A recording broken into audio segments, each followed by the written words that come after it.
बिस्मिल्लाहिर्रहमानिर्रहीम स्टूडेंट, आज जो है हमारी बायो की क्लास है figure session for online MD के टिकट की।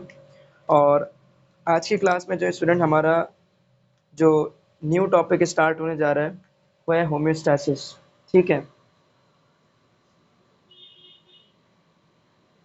होम्योस्टैसिस। ठीक है, तो what is the meaning of homeostasis? Basically तौर पर स्टूडेंट्स, होम्यो का मकसद होता है सेम, होम्योस्टैसिस होता है maintenance of internal environment of a cell with respect to the external environmental changes. ठीक है, मेंटेनेंस होगी किसकी? इंटरनल इन्वायरमेंट की। किसके लिहाज से?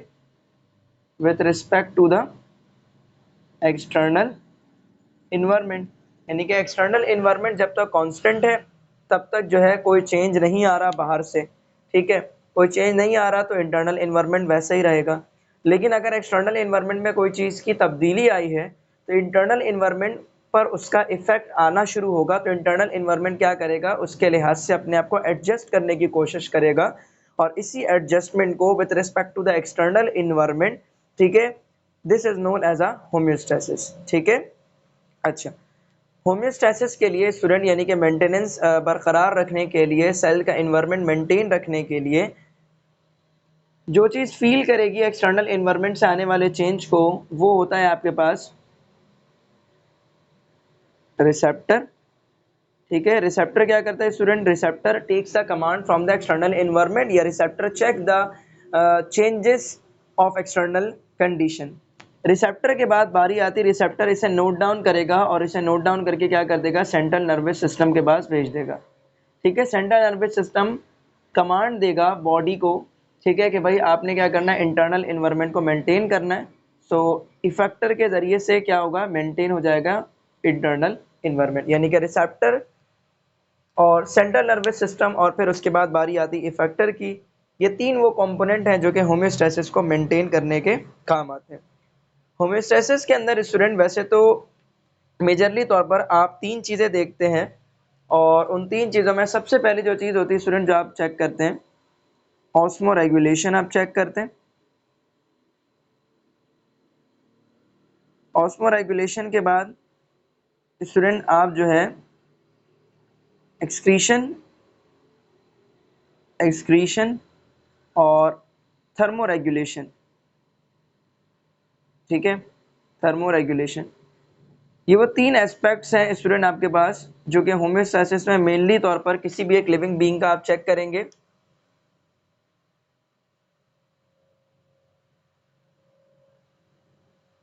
फर्स्ट स्टूडेंट मैं यहाँ पर एक्सेप्ट कर लूँ क्लास में जितने भी हमारे स्टूडेंट्स आ रहे हैं। ठीक है, एडमिट कर लिया मैंने सबको। ओके जी। तो स्टूडेंट मैंने आपको ये बताया कि तीन मेजरली तौर पर होम्योस्टैसिस के एस्पेक्ट्स हैं। अगर आप इंटरनल इन्वायरमेंट को मेंटेन रखना कोई भी सेल चाहता है तो वो ऑस्मो रेगुलेशन के ज़रिए से करता है, या थर्मो रेगुलेशन के ज़रिए से, या फिर इंटरनल इन्वायरमेंट को मेंटेन रखने के लिए कोई भी सेल क्या करता है? एक्सक्रीशन करता है। Firstly we have to discuss the osmoregulation over here. तो स्टूडेंट यहाँ पर जो है हम सबसे पहले ऑस्मो रेगुलेशन को आपके साथ डिस्कस करेंगे। ठीक है, अब आपकी जो बुक है स्टूडेंट, ये दोनों चीज़ों को डील करती है। ऑब्वियसली आप बायोलॉजिकल साइंसेस पढ़ते हैं तो यहाँ पर आप जो है प्लांट्स के भी हवाले से पढ़ेंगे, because plants as well living beings, और एनिमल्स के भी हवाले से पढ़ेंगे। यानी कि लिविंग बींग्स जो प्लांट्स हैं और एनिमल्स हैं, ठीक है, उनमें ऑस्मो रेगुलेशन, थर्मो रेगुलेशन या एक्सक्रीशन किस तरह से होती है, ये तमाम चीज़ें आप देखेंगे।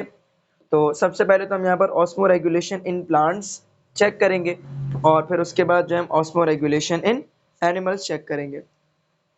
ऑस्मो रेगुलेशन स्टूडेंट है क्या? ऑस्मो रेगुलेशन जो है वो हम इस तरह से एक्सप्लेन कर सकते हैं,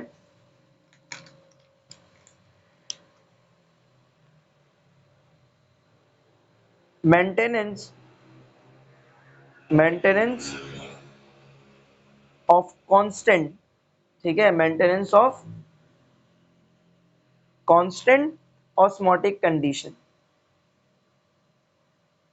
maintenance of constant osmotic condition is actually called as osmoregulation. अब यहाँ पर ऑस्मोटिक कंडीशन से मुराद क्या है, ऑस्मोटिक कंडीशन का मकसद क्या है?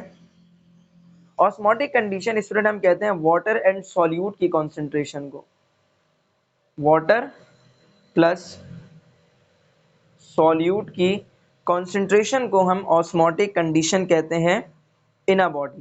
ठीक है, maintenance of constant osmotic condition in a body, this is the standard definition of osmoregulation. यानी कि मेंटेनेंस जब वो स्टूडेंट आपके पास constant osmotic condition, it means के वाटर और सॉल्यूट का जब मेंटेनेंस हो रहा होता है सेल के एक्सटर्नल इन्वायरमेंट के लिहाज से, सेल के बेसिकली तौर पर सेल क्या करता है, एक्सटर्नल इन्वायरमेंट में चेंजेस आती हैं और उसके लिहाज से अपने इंटरनल इन्वायरमेंट को मेंटेन करने की कोशिश करता है, और यही मेंटेनेंस कहलाती है होम्योस्टेसिस। और जब अपने सेल अपने इंटरनल इन्वायरमेंट में अपने ऑस्मोरेगुलेशन यानी कि अपने ऑस्मोटिक कंडीशन को बरकरार रखे, यानी कि सेल है, ठीक है, ये सेल का हो गया न्यूक्लियस पोर्शन।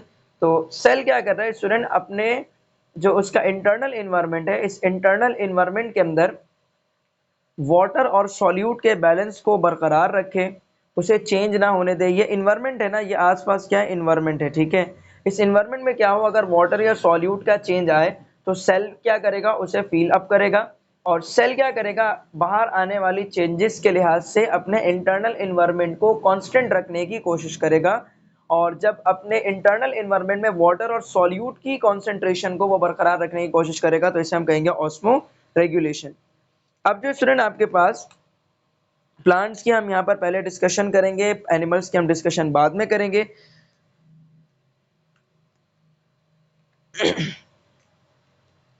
अच्छा, ये तो स्टूडेंट आपके पास ये जो सेल है, ठीक है, सेल के आसपास ये जो मैंने रीजन आपके पास बनाया, ऑब्वियसली एक और एक सेल होगा, उसके भी आसपास ये रीजन मौजूद होगा।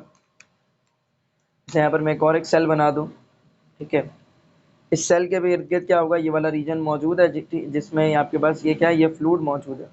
तो ये जो फ्लूइड आपके पास दो सेल्स के दरमियान में होता है, चाहे ये प्लांट सेल हो चाहे ये एनिमल सेल हो, स्टूडेंट इसे हम कहते हैं इंटरस्टिशियल फ्लूइड या फिर टिश्यू फ्लूइड। ये जो फ्लूइड है आपके पास जो कि सेल को सराउंड करके रख रहा है, सेल को बाथनिंग दे रहा है, ठीक है, इसे हम क्या कहते हैं स्टूडेंट, इंटरस्टिशियल फ्लूइड कहलाता है। ये इंटरस्टिशियल आपके पास ये फ्लूइड कहलाएगा, या फिर इसे आप टिश्यू फ्लूइड भी कह सकते हैं।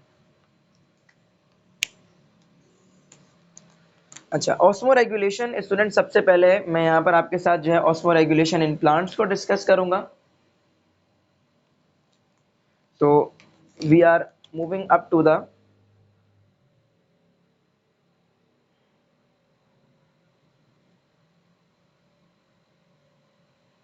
ऑस्मो रेगुलेशन इन प्लांट्स, ठीक है। स्टूडेंट आपके पास जो प्लांट्स हैं, प्लांट्स का अगर सेल आप गौर कीजिए तो एनिमल और प्लांट सेल के अंदर एक बेसिक जो चीज़ है जिसका डिफरेंस मौजूद होता है, वो डिफरेंस होता है सेल वॉल का, ठीक है। जैसे कि फॉर एग्जांपल आपके पास ये सेल वॉल है, और इस सेल वॉल से क्या होता है, सेल मेम्ब्रेन जो है सेल की अटैच रहती है।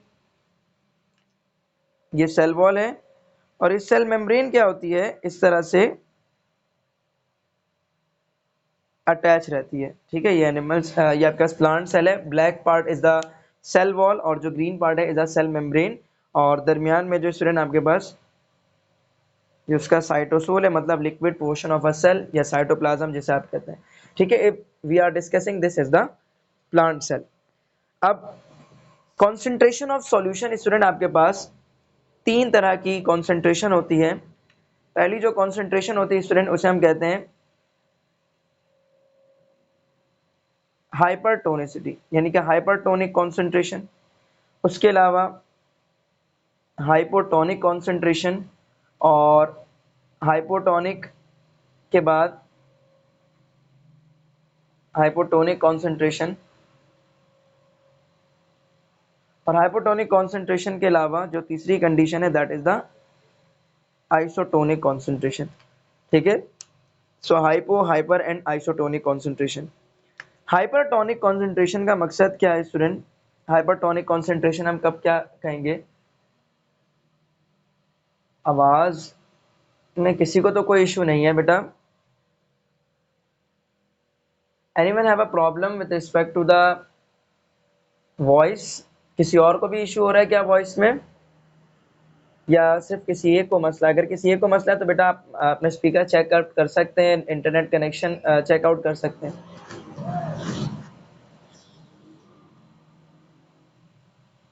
अच्छा, किसी और को भी यहाँ पे प्रॉब्लम है, ठीक है।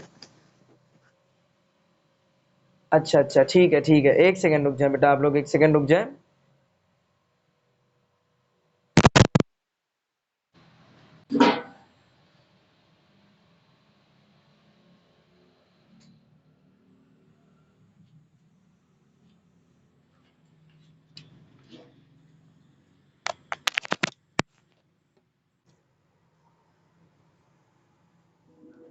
अब ठीक है बेटा, आवाज आपको सबको आ रही है जी? इंशाल्लाह रिकॉर्डेड मिल जाएंगे। अब ठीक है वॉइस? आपको इंटरप्शन है या अब नहीं हो रही इंटरप्शन? अभी भी इंटरप्शन फील हो रही है या अब नहीं फील हो रही? बेटा इंटरप्शन बता दें ताकि हम आगे प्रोसीड करेंगे जल्दी से। क्लियर, ठीक है। सो हाइपरटोनिक कॉन्सेंट्रेशन जो है सॉल्यूशन स्टूडेंट, जब आपके पास हाइपरटोनिक होता है इसका मकसद क्या है कि हाइपरटोनिक सॉल्यूशन अगर सेल के अंदर मौजूद है, ठीक है, मैंने क्या कहा, हाइपरटोनिक अगर कॉन्सेंट्रेशन सेल की है तो इट मीन्स के कॉन्सेंट्रेशन बताते हुए स्टूडेंट हम सॉल्यूट और वाटर की डिस्कशन करते हैं। ठीक है, यानी कि हाइपरटोनिक सॉल्यूशन, हाइपोटोनिक और आइसोटोनिक सॉल्यूशन। तो सॉल्यूशन में दो चीजें होती हैं, एक सॉल्यूट और वाटर। मेनली तौर पर ये हाइपरटोनिक, हाइपोटोनिक और आइसोटोनिक का वर्ड इस सॉल्यूट से रिलेटेड है। ठीक है, अगर हाइपरटोनिक कॉन्सेंट्रेशन है तो इट मीन्स के एक्सटर्नल इन्वायरमेंट, मैं कह रहा हूँ hypertonic concentration present in a cell, यानी कि सेल में जो सॉल्यूशन है वो हाइपरटोनिक है। सेल में जो सॉल्यूशन है वो हाइपरटोनिक होने का मकसद ये है कि सेल में जो सॉल्यूट है स्टूडेंट, ठीक है, सेल में जो सॉल्यूट है वो ज्यादा है, जबकि एक्सटर्नल इन्वायरमेंट जो है स्टूडेंट, एक्सटर्नल इन्वायरमेंट में क्या है, सेल के लिहाज से सॉल्यूट की मिकदार कम है।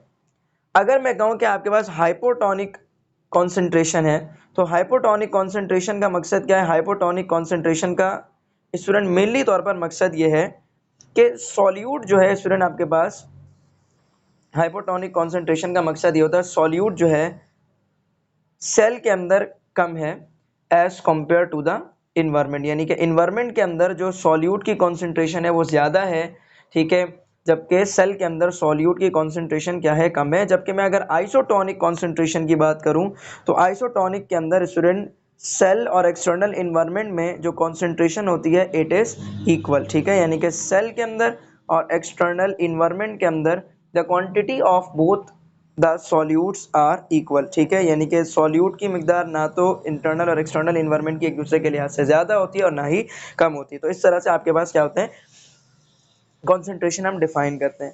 अब स्टूडेंट अगर आपके पास सेल को हम प्लेस कर दें हाइपरटोनिक सॉल्यूशन में, अब ये मूवमेंट के लिहाज से पहले मैं बताऊं सॉल्यूट क्या होता है स्टूडेंट आपके पास, जब डिफ्यूजन की बात की जाएगी तो डिफ्यूजन के अंदर याद रखिएगा वाटर की मूवमेंट को डिस्कस किया जाता है। ठीक है, किसको डिस्कस किया जाएगा? वाटर की मूवमेंट को डिस्कस किया जाएगा आपके पास किसके अंदर? डिफ्यूजन की जब भी बात की जाएगी। So water movement will be discuss when we discuss the diffusion actually. सही है, अगर आपके पास स्टूडेंट सेल के अंदर इन्वायरमेंट जो है वो हाइपरटोनिक है, ठीक है, सेल के अंदर अगर इन्वायरमेंट आपके पास कैसा है, हाइपरटोनिक कॉन्सेंट्रेशन है सेल के अंदर, सो एज अ रिजल्ट जब डिफ्यूजन होगी, डिफ्यूजन से मुराद जब आप सेल को ऑब्जर्व करने की कोशिश करेंगे, जब आप सेल को उठा करके किसी और इन्वायरमेंट में प्लेस करेंगे, ठीक है, यानी कि सेल का अभी फिलहाल क्या है, concentration of solution is hypertonic as compared to the external environment. तो जो वाटर की मूवमेंट है स्टूडेंट, वाटर की मूवमेंट यहाँ के, जैसे कि मैं यहाँ पर आपके पास सेल का जो है बैरियर बनाता हूँ, it is a cell membrane, जिसमें जगह जगह आपके पास क्या मौजूद होते हैं, पोर्स मौजूद होते हैं, ठीक है। और ये पोर्स आपके पास क्या है, वाटर्स के लिए अपटेक में हेल्प करते हैं। सो अगर हाइपरटोनिक कॉन्सेंट्रेशन है सेल की, तो वाटर क्या होगा student, for example if this is a water, ठीक है, if this is a water, obviously यहाँ पर जो है मैंने वाटर को थोड़ा बड़ा बना दिया और यहाँ पर जगह जो है वो कम है, ठीक है, लेकिन मैंने सिर्फ अंडरस्टैंडिंग के लिए आपके यहाँ पर बनाया। ऑब्वियसली वाटर इतने छोटे से सुराख से अंदर नहीं जा सकता और ना बाहर आ सकता। सो वाटर की मूवमेंट क्या होगी स्टूडेंट, ये सेल की यहाँ पर मैं बात करूंगा और यहाँ पर मैं एक्सटर्नल इन्वायरमेंट की बात करूंगा, और सुनने पर गौर कीजिएगा, ठीक है। तो अगर स्टूडेंट सेल का जो इंटरनल इन्वायरमेंट है वो अगर हाइपरटोनिक है, तो वाटर की मूवमेंट क्या होगी, from external environment to the cell, ठीक है। और इस कंडीशन में सेल क्या हो जाएगा स्टूडेंट, आपके पास सेल्स बिकम टर्जिड, ठीक है। सेल का वॉल्यूम जो है वो पहले से फूल जाएगा, सेल बिकम्स टर्जिड, ठीक है। अच्छा, सेल बिकम टर्जिड हो गया। लेकिन अगर स्टूडेंट आपके पास कॉन्सेंट्रेशन जो है सेल के अंदर वो हाइपरटोनिक नहीं है, बल्कि अगर आपके पास concentration of a cell solution is hypotonic with respect to the external environment, so इस कंडीशन में क्या होगा, इस कंडीशन में होगा ये कि भाई सेल के अंदर जो वाटर मौजूद है, सही है, सेल के अंदर जो सॉल्यूट का अमाउंट है वो कम है, हाइपोटोनिक हो गया ना। हाइपोटोनिक का मकसद है सेल में सॉल्यूट कम है, एक्सटर्नल इन्वायरमेंट में सॉल्यूट बढ़ चुका है। सो मेंटेन करने के लिए होम्योस्टेसिस, मेंटेन करने के लिए मूवमेंट क्या होगी सेल की, अब इन्वर्ट नहीं होगी, यानी कि सेल के अंदर अब पानी नहीं आएगा, बल्कि सेल के अंदर से पानी क्या होगा, निकल कर बाहर जाएगा। क्यों? क्योंकि सेल के अंदर क्या हो चुका है, पानी का अमाउंट आपके पास as compare to the external environment ज्यादा है। असल में हम वाटर के लिहाज से डिस्कशन नहीं करते, सॉल्यूट के लिहाज से बात करते हैं। मतलब सॉल्यूट जो है सेल के अंदर अगर हाइपोटोनिक सॉल्यूशन है तो कम है, बाहर सॉल्यूट ज्यादा है, तो मूवमेंट जो होगी वाटर मॉलिक्यूल की वो क्या होगी, फ्रॉम आउटसाइड द सेल। अब ये मैं क्यों इतना एम्फेसाइज कर रहा हूँ, पहले बता दूं, मैं इसको मुकम्मल कर दूं फिर मैं समझाता हूँ। सेल क्या होगा अब आपके पास स्टूडेंट, सेल बिकम टर्जिड नहीं होगा, अब सेल आपके पास जो student it will become the flaccid, सुकड़ जाएगा सेल, ठीक है, सुकड़ जाएगा। और जब कॉन्सेंट्रेशन आइसोटोनिक होगी तो मूवमेंट जो है नेट वाटर मूवमेंट जो होगी। अच्छा, एक चीज और बता दूं, जब आइसोटोनिक की बात की जाएगी तो आइसोटोनिक के डिस्कशन करते हुए कभी भी ये नहीं कह दीजिएगा कि भाई no movement of water molecule, net movement will be zero. Net movement will be zero का मकसद आपके पास क्या है, जितना इनसाइड जा रहा है उतना ही आपके पास बाहर भी आ रहा होगा, ठीक है। लेकिन आप ये नहीं कह सकते कि आउटसाइड नहीं आ रहा वाटर, इनसाइड नहीं जा रहा, आपके पास वाटर दोनों बराबर होंगे, तो net movement will be zero when the cell solution has isotonic with respect to the external environment, ठीक है। ये मैंने यहाँ पर कॉन्सेंट्रेशन की डिस्कशन की। अब स्टूडेंट ये वाली बात, जब सेल हाइपोटोनिक होगा with respect to external environment, तो वाटर की मूवमेंट आपसे पूछी गई है, सही है। इसी तरह से अच्छा, सॉल्यूट मूव नहीं करता, डिफ्यूजन के अंदर हम वाटर की मूवमेंट को डिस्कशन करते हैं with respect to the solute. Solute जहाँ ज्यादा होगा वाटर उस तरफ मूव करेगा। यहाँ से एमसीक्यू तो स्टूडेंट आपके पास कंडीशन वाइज पूछा गया है कि सेल जो है उसको अगर हमने उठा करके प्लेस कर दिया एक ऐसे सॉल्यूशन में जो कि सेल के लिहाज से हाइपरटोनिक है, मतलब वहां पर सॉल्यूट की कॉन्सेंट्रेशन ज्यादा है as compared to the cell, तो सेल क्या होगा, टर्जिड होगा, फ्लैश आपके पास जो है या फ्लैसिड हो जाएगा, या फिर आपके पास कांस्टेंट रहेगा उसका वॉल्यूम, तो सेल बिकम फ्लैसिड। क्यों? क्योंकि उसमें जो वाटर मॉलिक्यूल है वो निकल करके एक्सटर्नल एनवायरनमेंट में जाना शुरू हो जाएंगे एंड सेल बिकम्स फ्लैसिड आपके पास, ठीक है। तो इस तरह से आपके पास यहाँ से एमसीक्यू जो स्टूडेंट बन चुके हैं। Now we are proceeding further forward, और अब जो है आप लोग यहाँ पे जल्दी से स्क्रीनशॉट ले लीजिए ताकि हम आगे प्रोसीड कर पाए।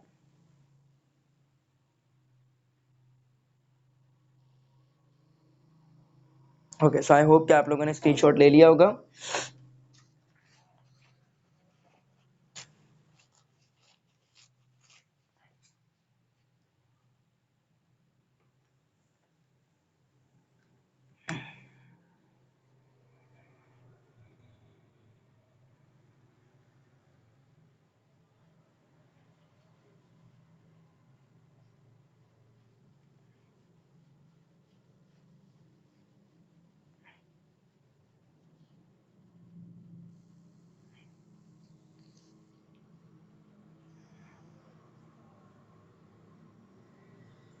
ओके, दूसरे जब हम प्लांट्स की यहाँ पर डिस्कशन करेंगे तो ऑस्मो रेगुलेशन इन प्लांट्स को डिस्कस करते हुए we have divided the plants into the 4 major categories, ठीक है। तो हम हर कैटेगरी में अलग अलग डिस्कशन करते हैं।